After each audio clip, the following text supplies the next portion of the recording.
Muy bien, hermanos. Muy buenos días a todos. Vamos a decir que hace frío, ¿no? Es una sensación, ¿sí? Es todo una cuestión psicológica nada más, ¿eh? Muy bien, hermanos. Vamos a orar y pedir al Señor que nos acompañe en esta mañana una vez más, para que Él sea quien nos instruya y quien nos dirija, ¿no? En todo lo que hagamos, no solamente en este tiempo, sino en este día, ¿no? En este día especial que está dedicado al Señor. Oremos. Padre, queremos venir a ti en esta mañana una vez más, Señor, para agradecerte por tu inmensa bondad y tu inmensa misericordia, Señor, que has depositado en muchos de los que hoy estamos aquí, Señor. Gracias, Padre, porque si de alguna manera hoy podemos comprenderte, podemos verte, podemos conocerte más, Señor, y tratar de sumergirnos, Señor, en tu palabra y en tus conceptos. Sin duda alguna, Padre, eso es porque tú nos has rescatado y nos has traído de las tinieblas a la luz admirable, Señor. Por eso, Padre, te damos gracias, porque sabemos que no estaríamos aquí en esta mañana. Sabemos que si no es por lo que hemos creído, lo que tú has puesto en nuestros corazones, esa fe que es para vida eterna, sin duda, Señor, no estaríamos aquí. Por eso, Padre, te damos gracias, porque sabemos que en este lugar está tu Santo Espíritu, Señor.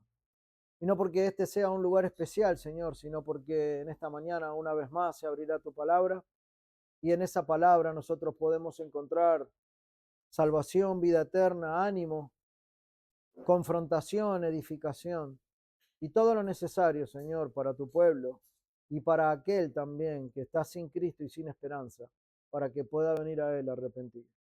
Por eso, Padre, te damos gracias porque tú has puesto en nosotros el querer como el hacer en esta mañana para poder estar juntos una vez más.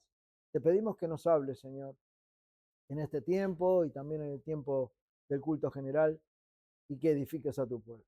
Te lo rogamos, Padre, en el nombre de Cristo. Amén. Muy bien, hermano. Cuando nosotros, por ejemplo, transitamos por la carta de Pablo a los Efesios, allá por el capítulo 3, en el versículo 20 y en el versículo 21, hay una consideración de parte de Pablo a estos hermanos en Éfeso, en donde dice así la palabra del Señor: y a aquel que es poderoso para hacer todas las cosas mucho más abundantemente de lo que pedimos o entendemos, según el poder que actúa en nosotros. Y el versículo 21 dice: a Él sea gloria en la iglesia, en Cristo Jesús, por todas las edades, por los siglos de los siglos. Amén. Si hay alguna autoridad en la iglesia, si hay algún concepto a seguir o alguien a quien seguir o alguien en la cual se puede depositar la autoridad en una iglesia local, sin duda alguna, es el Señor Jesús. Por eso el versículo 21 dice: a Él sea gloria en la iglesia, en Cristo Jesús, por todas las edades, por los siglos de los siglos. Amén. Lo que nosotros vamos a tratar en esta mañana de manera muy práctica y concisa son dos cuestiones elementales que deben estar en una iglesia local. Pero estas, vamos a decir, cuestiones que hoy vamos a tratar, que se trata de la autoridad en la iglesia y de la disciplina en la iglesia, son cosas, conceptos que no solamente hay que llevar adelante en la iglesia y que hay que transitarlos y vivirlos, sino que son conceptos que vienen de parte de la autoridad de Cristo, no de cualquier pensamiento humano o de cualquier invención que nosotros podamos traer a nuestras mentes, sino que es algo que pertenece solamente a Cristo, que viene de parte de Dios y que está instituido para que en la iglesia local, en cada una de las iglesias locales, estos conceptos se mantengan a lo largo de la vida de esa iglesia. Es más, en la medida que estos conceptos se mantengan en la iglesia, esa iglesia tiene grandes posibilidades de perdurar en el tiempo. Pero si en las iglesias no se nota, no se ve, no se lleva adelante, no se tiene en cuenta o se pierde la autoridad de Cristo y no se tiene en cuenta o no se utiliza o no se lleva adelante la disciplina en la iglesia, entonces es muy probable que esas iglesias sucumban, caigan y quizás están destinadas a desaparecer, como ha pasado en muchas oportunidades. Como les decía, hoy vamos a ver rápidamente el concepto de la autoridad en la iglesia y la disciplina en la iglesia. Y en esta oportunidad, hermanos, dentro de este gran tema sobre la iglesia que estamos tratando, tenemos que ver estos dos aspectos. Tenemos que recordar estos dos aspectos. El poder en la iglesia, dado con la autoridad de Cristo, y la disciplina en la iglesia. Ahora bien, dado que en oportunidades suele venir al pensamiento de algunos, y no digo que ocurra acá, pero quizás de manera general, puede haber algunos pensamientos, ciertas cosas que no son de acuerdo al Evangelio. Es muy necesario, hermanos, es muy necesario, realmente, tener en cuenta qué es la iglesia para Dios. ¿Qué significa la iglesia para Dios? Ese es el tema que estamos tratando, lo cual nuestros hermanos en 2 oportunidades anteriores ya han tenido, o en 3 quizás, ya hemos tenido una consideración de todo esto, pero ¿qué es la iglesia para Dios? ¿No? Y yo sé que esto es algo que nosotros sabemos muy bien, o por lo menos tenemos una consideración general de qué significa la iglesia para Dios, qué es la iglesia para Dios.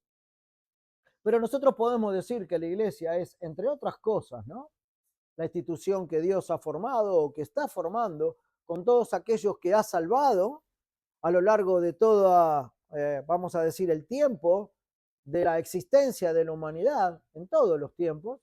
Podemos decir que es la novia de Cristo, la cual Él ama, la cual ha entregado su vida por ella, que cuida constantemente, y quizás podríamos decir también que es la familia de Dios, que a pesar de sus pecados, el Señor, por medio de su gracia y con cierta responsabilidad del hombre también, ahora pretende crecer en santidad y avanzar, ¿no?, en esa área en su vida hasta que el Señor mismo venga a buscarla.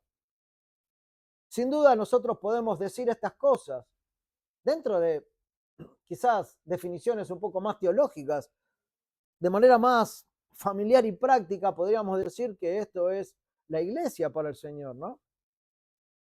Pero necesitamos hacer una aclaración, que es que la iglesia no es una débil formación o conformación de personas o grupos de personas que se reúnen por alguna razón personal o, o que se inventan ciertos objetivos, ¿no?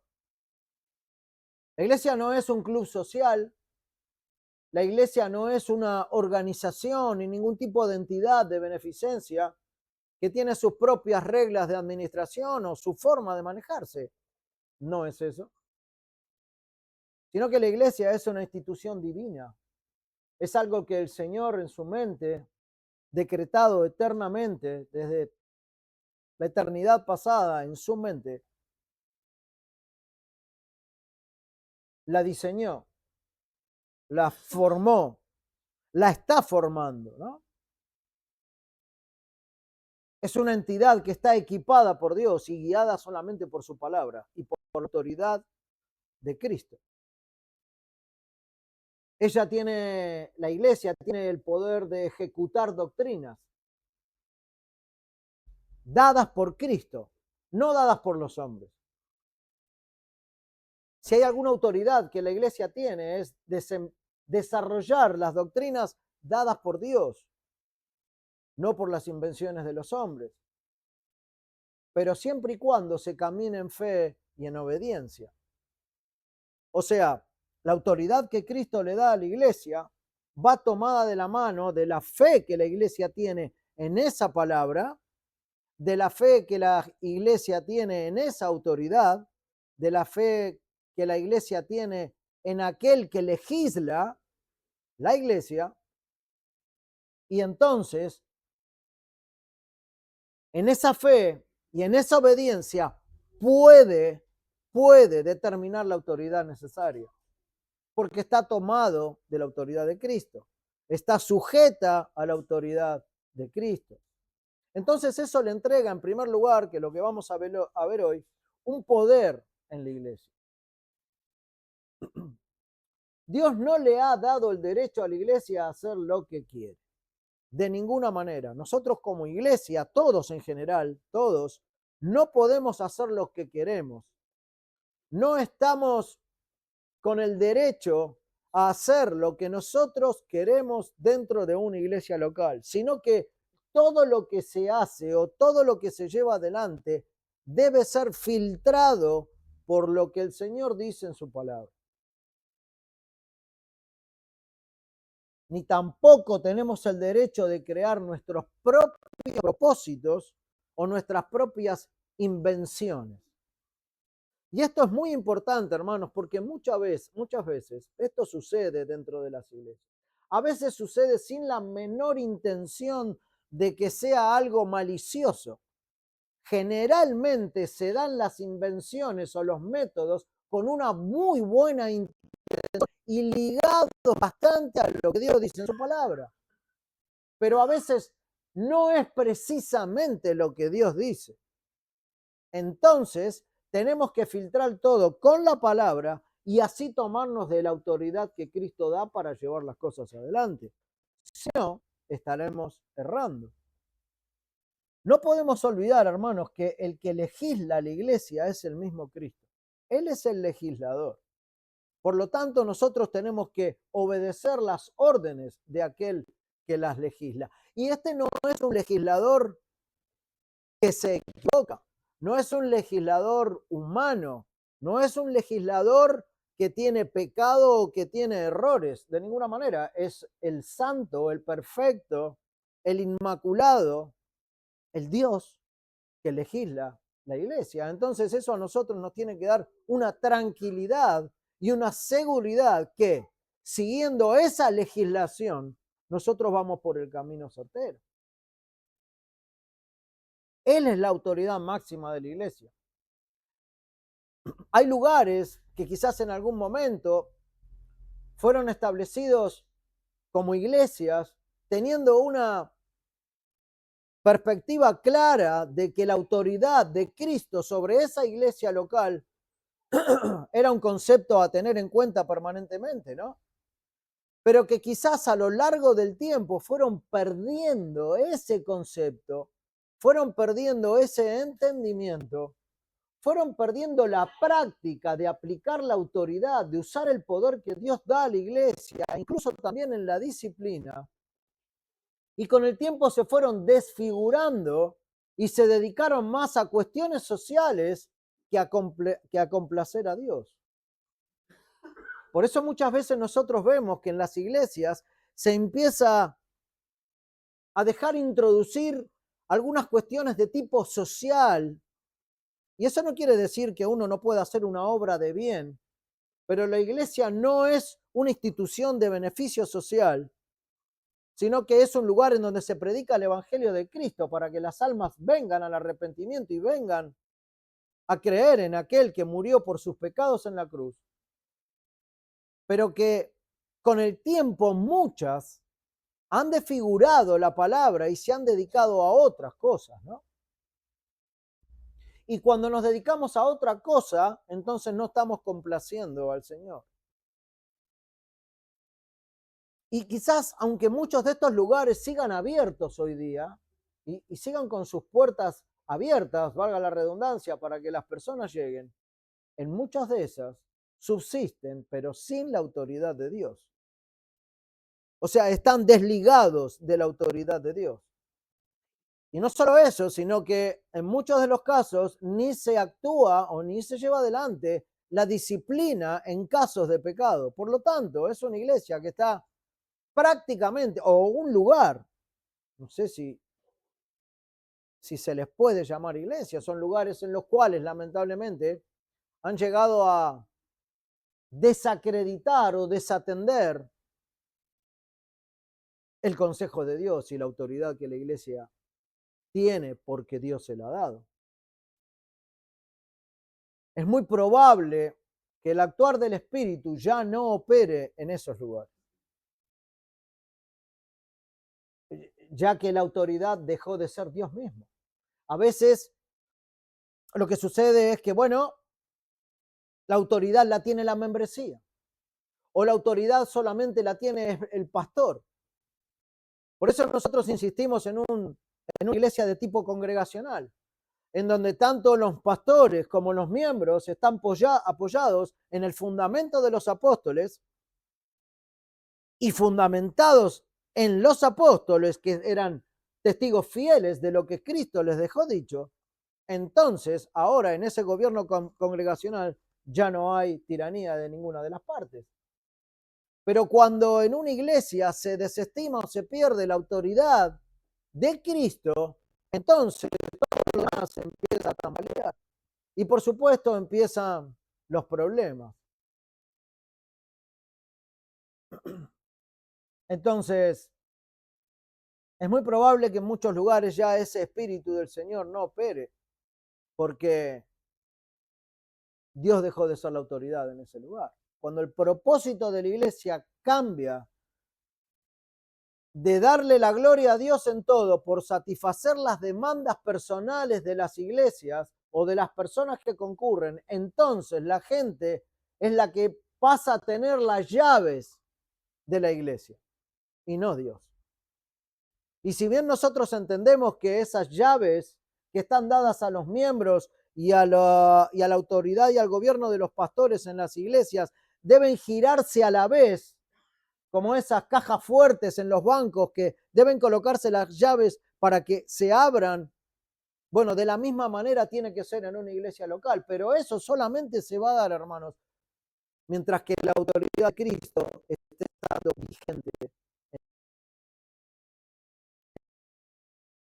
Nosotros deberíamos olvidar, hermanos, que el poder de la iglesia radica en Cristo. No radica en el pastor y no radica en los miembros, radica en Cristo. En la medida de que Cristo siga siendo la autoridad en la iglesia, entonces esa iglesia va a transitar por el camino correcto. Y la iglesia sí tiene poder, pero tiene poder cuando es dado por Cristo y por su palabra. Muchas veces nos encontramos con algunas situaciones en las cuales la pregunta, y generalmente es cuando hay una confrontación de pecado, ¿y a vos quién te dijo eso? ¿O por qué pensás así? ¿O quién te da la autoridad? Bueno, la autoridad es la del Señor. Nosotros tenemos que entender, hermanos, que ni los pastores ni los miembros inventamos la iglesia, sino que la iglesia es una institución dada y llevada adelante por Dios en su mente santa y perfecta, que entendemos que es mejor para el pueblo de Dios. O uno de los medios de gracia que Dios le da a su pueblo. Entonces no es la autoridad de una persona que quiere confrontar a otra bajo un concepto personal, sino bajo la autoridad de la palabra. Y eso es lo que nosotros tenemos que entender, porque si Dios da la autoridad a Cristo y Cristo le da la autoridad a la iglesia para exhortar, no solamente para eso, sino también para confrontar, para alentar, para bendecir, para convocar, bueno, está tomada esa iglesia de Cristo. Por lo tanto, nadie con una fe genuina tendría por qué decir, ¿cómo me decís esto? ¿Cuál es tu autoridad? Incluso en una conversación de hermano a hermano, cuando se confronta un pecado o una cuestión de ese tipo. Un hermano en Cristo, que realmente es un hermano en Cristo, debiera ser o sentirse alentado por algún otro hermano que le está confrontando con amor y haciéndole ver un pecado. Porque el hermano lo está haciendo con la autoridad que Dios le da, con la autoridad de Cristo. De eso se trata la iglesia. Cristo es el gobernante divino y Él es la cabeza de la iglesia y su palabra es la única fuente de autoridad que nosotros tenemos. Por eso, mientras que el concepto de exhortación, de confrontación, de aliento, de bendición, esté dentro de los límites de la palabra, hay autoridad de parte de Cristo dada a la iglesia para poder hablar y para poder llevar adelante esas cosas. Ahora, cuando todo depende de invenciones humanas o de lo que creo que la palabra dice, entonces ahí puede haber un error. Y solamente lo que tendríamos que hacer es ir a la palabra y confirmar si el Señor nos da autoridad para eso o no, para llevar adelante eso o no, para hacer eso o no, para decir eso o no. Y es muy importante que nosotros podamos recordar esto, hermanos, porque en muchas oportunidades suelen aparecer personas dando otro entendimiento a esta realidad, una realidad bíblica. Vendrán muchos engañadores, dice la palabra del Señor, ¿no? Que tratarán de destruir al rebaño. Y hay que estar atentos. La iglesia en general, todos debemos estar atentos. Cuando hay algo que no proviene de la autoridad de Cristo, entonces, no. No, por supuesto, pero no. Es Cristo quien dice a su pueblo que no abandonen su iglesia. Es Cristo quien les dice a cada iglesia local cómo deben estructurarse y cómo deben organizarse. Es Dios quien dice a una iglesia que es necesaria la pluralidad de ancianos, por ejemplo. Aunque sabemos que no en todas las iglesias, por una cuestión de tiempo, o quizás todavía no están dados los dones o los requisitos, quizás hay iglesias que tienen uno, pero la pluralidad de ancianos es algo aconsejable de parte de la Escritura. Y sabemos que si es de parte de la Escritura, viene directamente de parte del Espíritu de Dios. Es Cristo quien dice que hay que practicar la disciplina cuando sea necesario hacerlo. No son cosas que nosotros hemos inventado. Yo creo que a nadie se le hubiera ocurrido si la iglesia no existiera, si Cristo no hubiera venido nunca, si Dios no tendría lugar en la mente y en los corazones de las personas. A nadie se le hubiera ocurrido abrir un local con sillas y ponerse a hablar de algo que no existe. Sin duda la iglesia lleva adelante estas cosas porque Cristo es la autoridad. Y porque Cristo y Dios mismo, vamos a decir, ha confeccionado o ha diseñado la iglesia. No es ningún invento humano. Y esto es lo asombroso. Que a lo largo del tiempo la iglesia sigue en pie, a pesar de todas las dificultades, a pesar de todos los pecados, a pesar de todas las persecuciones.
va a tener autoridad. Las reuniones de oraciones serán bien eficaces. Tendrá una disciplina bíblica y será una disciplina que se lleve adelante de acuerdo a la autoridad de lo que el Señor dice en su palabra, no buscando la discusión y ni mucho menos el hecho de que las personas salgan porque no están de acuerdo con la iglesia, sino que la disciplina siempre tiene el propósito de exhortar con amor y hacer volver a quien está en una situación de pecado o de confusión. Si hay verdadera iglesia, ahí, en ese lugar encontraremos a Dios. Sabemos que cada persona que llega a la salvación, que es bautizada bajo la autoridad que Dios le da a cada uno de los pastores para llevar adelante esas ordenanzas, debe congregarse en una iglesia local. Eso es parte de lo que Dios le dice a su pueblo. Congréguense, estén unidos a una iglesia local. Y dentro de esa realidad, los cristianos están llamados también a rendir cuentas a sus ancianos, a aquellos que están velando por sus almas. No porque el anciano sea o el pastor sea Dios en la tierra, de ninguna manera, hermanos. No es así, al contrario. No es así. La idea es honrar al Señor siempre, pero de alguna manera siempre tenemos que rendir cuentas, y mejor que estemos rindiendo cuentas. A Dios primero, a las autoridades de la iglesia, y quizás a algún hermano que de manera personal me guía espiritualmente. Es bueno poder estar dándonos o tener rendición de cuentas de nuestras vidas. Aquellos que gobiernan bien, ¿no? No podemos rendirle cuenta a un pastor que está fuera de la autoridad del Señor, si él no está sujeto al Señor. Lo mismo que en una familia, ¿no? A veces pretendemos que las mujeres estén sujetas a los maridos, pero esos maridos quizás no están sujetos al Señor. Entonces, ¿cómo podemos pedirle sujeción? Bueno, en la iglesia es bastante similar, ¿no? Y por más que muchos quieran disfrazar esa realidad, la realidad de quizás encontrarse en pecado y poner un montón de motivaciones, de motivos o de argumentos para disfrazar algún pecado o para que no se note, cuando la iglesia tiene autoridad de confrontar con verdad, entonces hay que hacerlo. Ayer fuimos parte de un tiempo hermoso con algunas iglesias en donde fue una conferencia para hombres, y en uno de los talleres se tocaba el hecho de la cobardía con respecto a que muchas veces en la iglesia, hasta incluso de parte de los pastores o entre los mismos hermanos, hay un temor o una cobardía en mostrarle al hermano sus pecados. Hay una cobardía en el hecho de obedecer a Dios en lo que hay que hacer. ¿Por qué? Bueno, porque quizás el hermano se ofende, quizás no le cae bien, quizás tenga algún altercado. Entonces, para evitar eso, callamos. Y es cobardía. Y es un pecado. Porque el Señor dice en uno de sus versículos en la palabra que también todos aquellos cobardes, bueno, y pone unas ciertas características más, pero empieza diciendo cobardes, no entrarán en el reino de los cielos.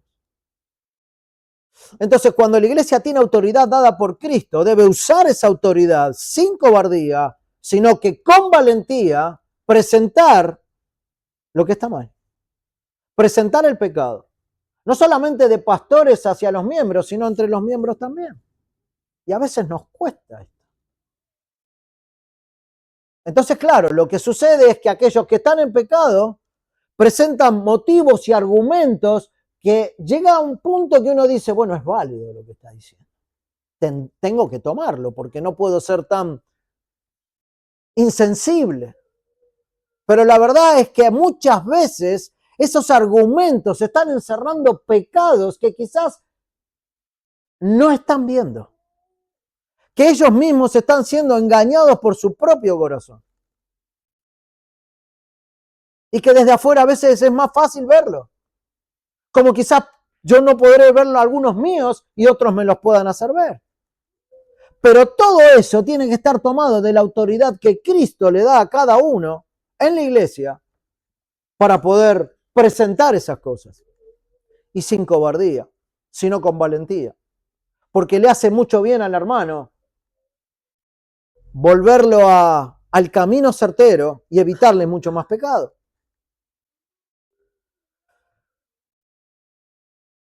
Cuando nosotros ignoramos la membresía, o alguien está en esa situación de ignorar la membresía, descuidar el culto, no tener en cuenta la disciplina,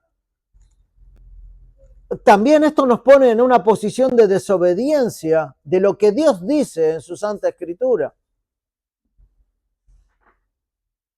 Pero mientras que la iglesia funcione y permanezca en la verdad de su palabra, y mientras que los ancianos y los líderes no sobrepasen la enseñanza y los límites de la palabra de Dios, entonces las doctrinas en la iglesia, las actividades que se lleven adelante, las acciones e incluso la disciplina también de la iglesia tendrán la aprobación de Dios.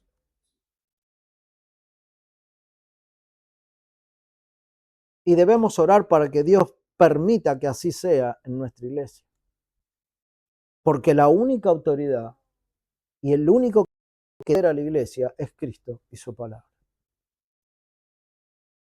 Eso en cuanto al poder que la iglesia tiene, pero en cuanto a la disciplina, que es el segundo punto en la iglesia,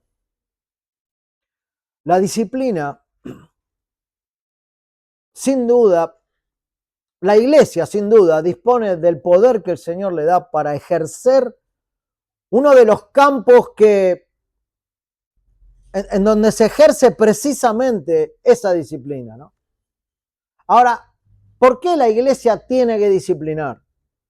¿Por qué la iglesia debiera llevar adelante disciplina? Bueno, porque creo que es algo básico, ¿no? Donde no hay autoridad para disciplinar la desobediencia,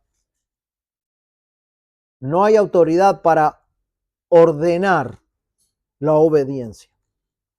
Tiene que haber una autoridad. Si las cosas deben ser de una manera, hay que obedecer el hecho de llevarlas adelante de esa manera. Y esa manera es la manera escritural.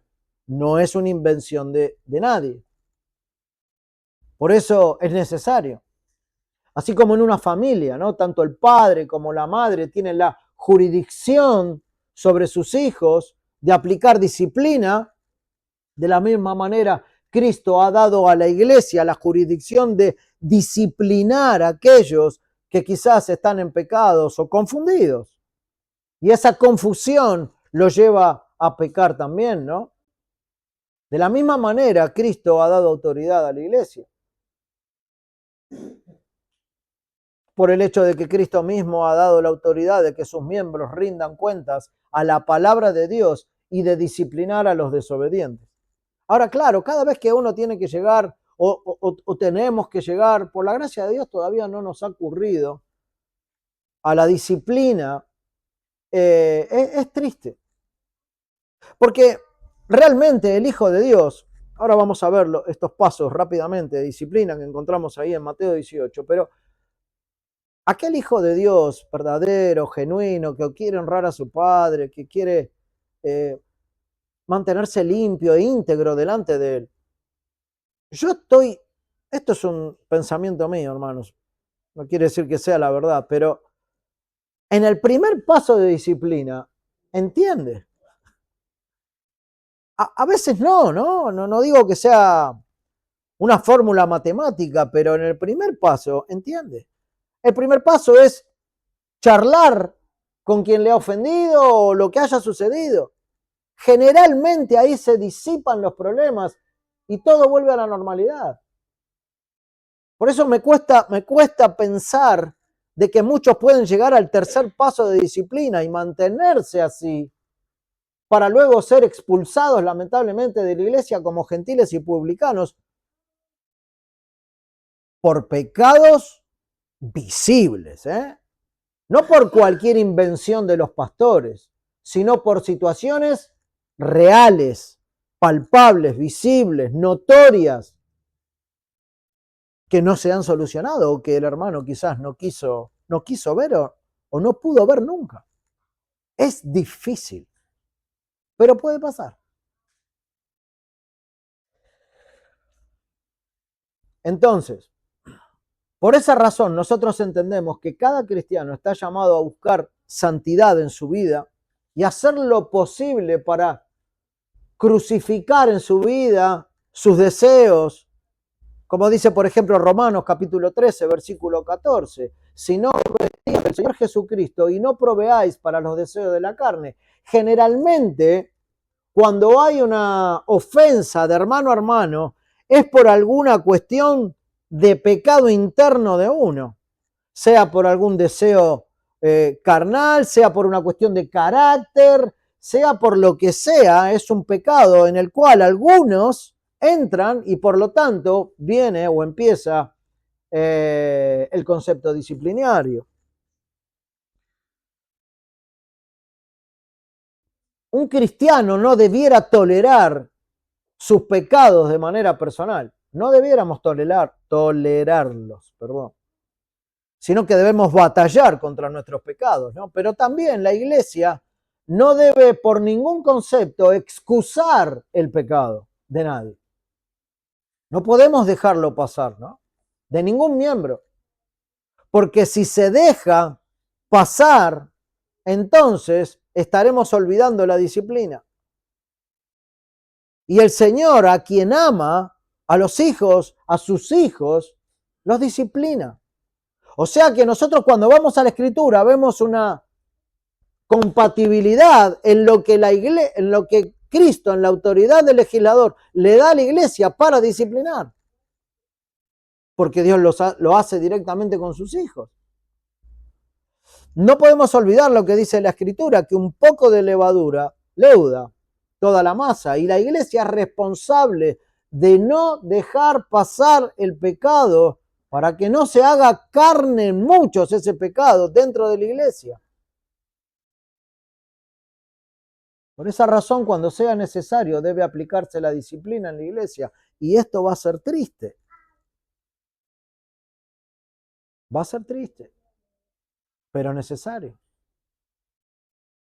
Porque, por otro lado, la iglesia está obligada a hacerlo, a llevarla adelante la disciplina de parte de Dios. Daremos cuentas, hermanos, todos daremos cuenta si hemos hecho lo que Dios nos ha pedido dentro de la iglesia local. Seamos oficiales o seamos miembros de la iglesia. Todos estamos llamados a cumplir la legislación que Cristo le ha dado a la iglesia. No es solamente una cuestión pastoral, sino que todos estamos llamados. Así que cuando veas a tu hermano pecar en alguna cosa o estar yendo en contra de lo que Dios dice claramente en su palabra, no vayas al pastor y decirle, mirá, el hermano está, confrontalo con amor, con paciencia, como si fueras un pastor. De esa manera. Muchas veces escuchamos nosotros, ¿sabés que el hermano, la hermana, tal? ¿Y por qué me lo decís a mí? Si vos tenés la autoridad dada por Cristo para hacerlo. Sos un hermano, sos un miembro del cuerpo de Cristo. Puedes charlarlo, háblalo. Si no se arregla, entonces seguiremos adelante, como dice Mateo 18, pero si ustedes supieran la cantidad de conflictos que, bueno, nosotros conocemos junto con Javi, porque somos los pastores aquí, que se solucionan en una charla rápida, estarían sorprendidos. Y todos los demás ni se enteran. Porque no es necesario. pero se soluciona. Entonces, la iglesia está llamada a esto. ¿Pero qué es exactamente la disciplina en la iglesia? ¿A qué se refiere poner en disciplina a alguien? Bueno, ustedes saben que la mejor explicación la tenemos en Mateo 18, del 15 al 20. Ustedes después lo pueden leer por una cuestión del tiempo, o en 1 Corintios, capítulo número 5 también. Hay algunos pasos que muestran que estos pasajes son para llevar adelante la disciplina. ¿Y cómo serían de manera rápida y resumida? Bueno, en primer lugar, el Señor en la Escritura nos invita, en primera instancia, a que se confronte, como les decía, de manera amorosa, personal, de hermano a hermano, la situación. Si la persona se arrepiente, terminado el tema. No hay más rencor, no hay más, pero la otra vez me hiciste o me dijiste. No, se termina el tema, problema resuelto, y no será necesario seguir analizando el tema, ni tampoco transmitirlo a otros. Pero en segundo lugar, podría suceder, Dios quiera que no, pero podría suceder que la persona no se arrepienta de su pecado, y entonces habrá que llamar a 2 o 3 testigos imparciales. Y eso es muy importante, porque muchas veces por afinidad a uno me pongo del lado del que no tiene razón. Entonces debe ser bíblico, neutro, objetivo el testigo, y entonces tendrán que abordar el tema nuevamente. Ahora, en tercer lugar, si luego de llevar adelante ese segundo paso no vemos arrepentimiento, sino que la persona se mantiene en su posición necia o pecaminosa, entonces el pecado debe darse a conocer a la iglesia. ¿Quién es la iglesia? Los miembros. ¿Por qué es tan importante que una iglesia nazca con una membresía estable? Porque si no, no puede llevar adelante la disciplina. ¿Por qué es tan importante que la iglesia, después de tener miembros, vayan por sus pastores? Porque no se puede bajar el martillo de disciplina. Es una iglesia que está con 3 patas, vamos a decir, y le faltaría una. Lo mismo que las ordenanzas. Por eso el Señor es tan sabio en plantar una iglesia y de a poco ir dándole todo lo que necesita. Pero en cuarto lugar, si a pesar de esta situación, si esta, vamos a decir, deshonra pública, porque ya lo saben todos los miembros, no lleva a corrección, después de un tiempo prudencial, siempre tratando de charlar, no hay un tiempo estipulado en esto, sino tratando de exhortar y traer de vuelta al hermano que está, del hermano impenitente, vamos a decir. Pero si esto no sucede, entonces la iglesia tiene la obligación y la autoridad dada por Dios de excomulgar, de sacar, de expulsar de su membresía a esa persona. Podemos ir rápidamente a 1 Corintios capítulo 5.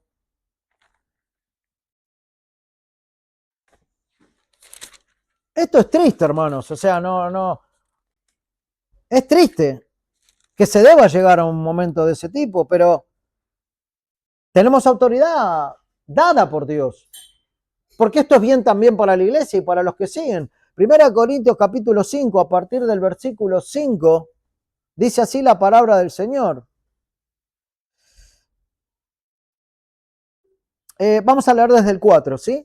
En el nombre de nuestro Señor Jesucristo, reunidos vosotros y mi espíritu, con el poder de nuestro Señor Jesucristo, el tal sea entregado a Satanás para destrucción de la carne, a fin de que el espíritu sea salvo en el día del Señor Jesús. O sea, la persona que está en esa situación, más vale que se lo quite para que pueda arrepentirse y que su alma no vaya a la muerte segunda, porque puede ser de que nunca haya sido de Cristo. ¿No es buena vuestra jactancia? ¿No sabéis que un poco de levadura leuda toda la masa? ¿No saben que un poco de pecado puede hacer que todo se contagie dentro de la iglesia? Limpiaos pues de la vieja levadura para que seáis nueva masa, sin levadura como sois, porque nuestra Pascua, que es Cristo, ya fue sacrificada por nosotros. Así que celebremos la fiesta, no con la vieja levadura, no con el pecado, ni con la levadura de malicia, de maldad, sino con panes sin levadura, de sinceridad y de verdad. Os he escrito por carta que no os juntéis con los fornicarios, no absolutamente con los fornicarios de este mundo, o con los avaros, o con los ladrones, o con los idólatras, pues en este caso os sería necesario salir del mundo. No con aquellos que están en el mundo manejándose de esa manera. Más bien os escribí que no juntéis con ninguno que, llamándose hermano, diciéndose cristiano, estando dentro de una membresía, la cual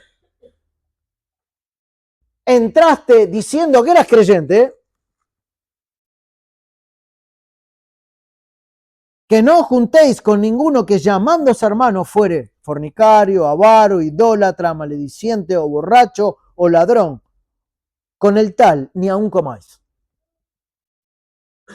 Con aquellos que si pasan por todo este proceso de disciplina y llegan al final sin arrepentimiento, el Señor está dando esta autoridad.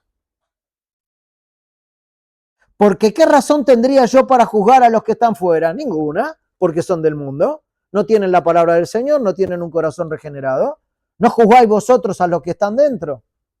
Pablo los está exhortando a los corintios. Porque a los que están fuera Dios los va a juzgar. Quitad pues a ese perverso de entre vosotros.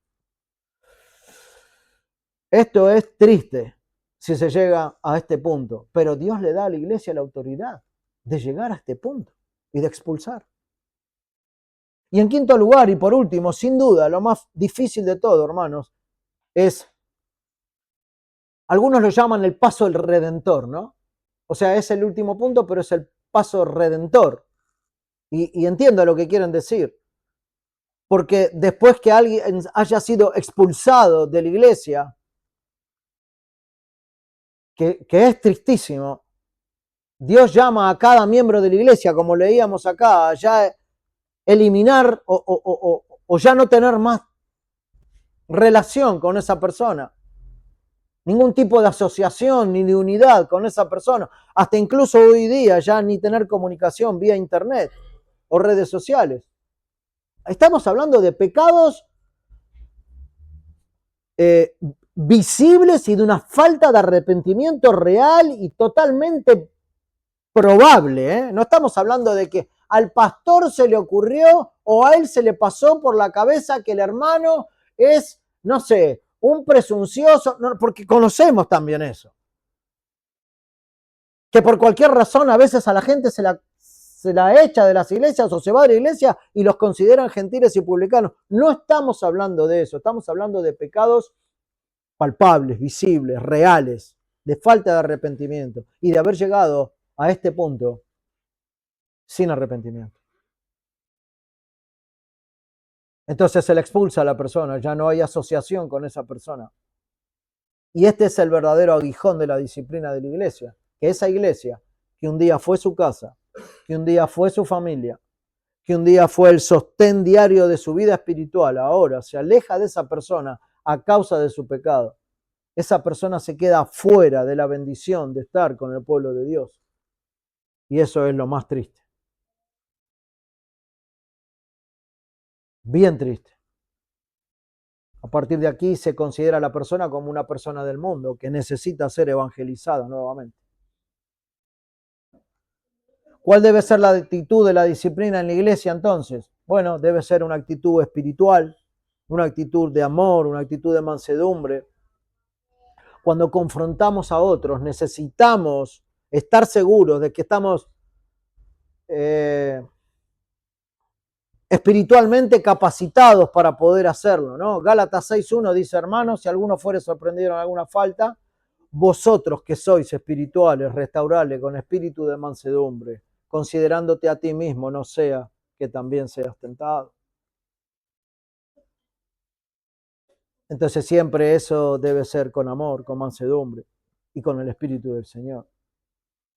Cuando se discipline debe hacerse con mansedumbre y con cautela, como dice este versículo, sin ninguna arrogancia y sin sentirnos por encima del otro y cuidarnos de no caer en el mismo pecado al cual nosotros vamos a confrontar. Así que la disciplina tiene, por otro lado, algunos propósitos muy simples y rápidos, claros, que nosotros debemos recordar. Sirve como un medio para guardar la santidad en la iglesia, sin ninguna duda, porque todos los demás ven esa disciplina que se está llevando adelante con el impenitente. Pero también es un medio para restaurar a ese impenitente.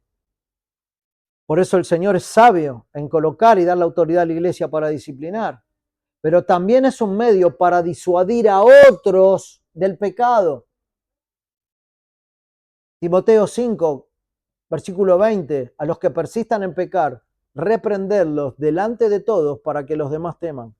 Este delante de todos, de alguna manera, nosotros lo vemos en este compacto de disciplina en el último paso, cuando ya esa situación pecaminosa pasa a ser conocida por todos los miembros. Entonces hay que reprenderlo delante de todos. Y también tiene otro contexto esto, pero si nosotros lo llevamos a la disciplina de la iglesia, entonces va a ser en el contexto de la membresía de la iglesia local. ¿Y para qué es? Para que los demás teman también. Ah, mirá, la autoridad de Cristo en esta iglesia se respeta. Bueno. Así que podemos decir entonces que ser disciplinado por la iglesia es algo terrible si llega al último paso. No es algo más o sin sentido, ¿no? Pero también hay que tomarlo como una intervención amorosa de Dios para restaurar al que está caído. Hay personas que piensan que la disciplina en la iglesia no tiene mucho sentido, pero aunque no se vean los resultados de manera rápida, esa disciplina tiene un efecto espiritual o purificador para cada iglesia cuando se realiza correctamente. Cuando es un proceso correcto de disciplina, no cuando se hace de cualquier manera o porque ya el hermano no me cae bien, ya la verdad que quisiéramos unos cuantos que ya no esté más. No. Siempre es para resolver el problema, no para desintegrar a la persona.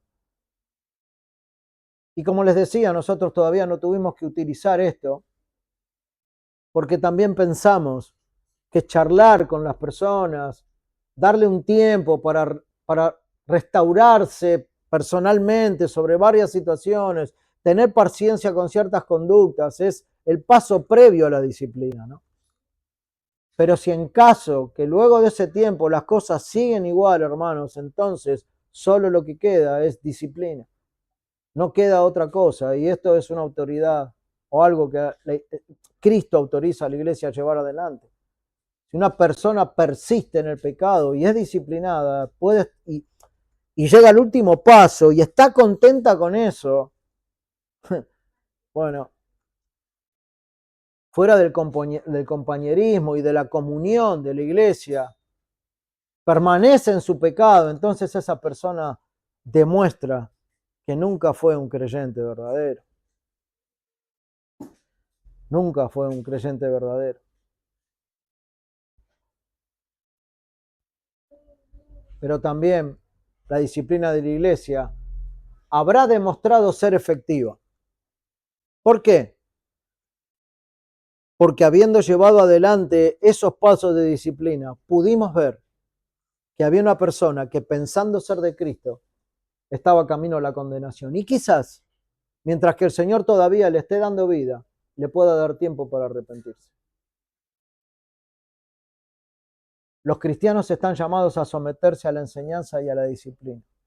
Quienes se niegan a escuchar a la iglesia, se están negando a escuchar a Dios. Y esto no lo dice esta persona que está aquí parada, sino que lo dice el Señor en Lucas 10:16. El que a vosotros oye, a mí me oye. Y el que a vosotros desecha, a mí me desecha. Y el que me desecha a mí, dice Cristo Jesús, desecha a quien me envió. Y ese que le envió es Dios mismo. En resumen, hermanos, Cristo ha dado poder y autoridad a la iglesia para proclamar y ejecutar su enseñanza a fin de instruir y animar a su pueblo a obedecer lo que Él ha mandado. Para esto necesitamos kilómetros de gracia, gran cantidad de bolsas de gracia que el Señor nos tiene que enviar, porque todo esto ha de hacerse con mucho amor y mucha mansedumbre. Y Dios quiera, hermanos, que no tengamos que pasar por esto, pero tampoco tengamos dudas en que si hay que llevarlo adelante, se va a tener que hacer y tenemos la autoridad para hacerlo, como iglesia, en conjunto, para restaurar al perdido o para restaurar a quien que no se quiera arrepentir. Amén. Que el Señor nos bendiga. Vamos a orar, hermanos. Padre, queremos agradecerte en este tiempo una vez más, Señor, por tu amor infinito, por mostrarnos estas verdades, Señor, para con tu pueblo, para con la iglesia que tú estás formando, Señor. Gracias, Padre, por darnos directivas claras, por hacernos ver tu verdad. Pero, Padre, te rogamos que tu autoridad sea dirigida con gracia. Y sabemos que lo es, Padre, pero que nosotros podamos recibir esa gracia para poder así aplicarla a otros con gracia.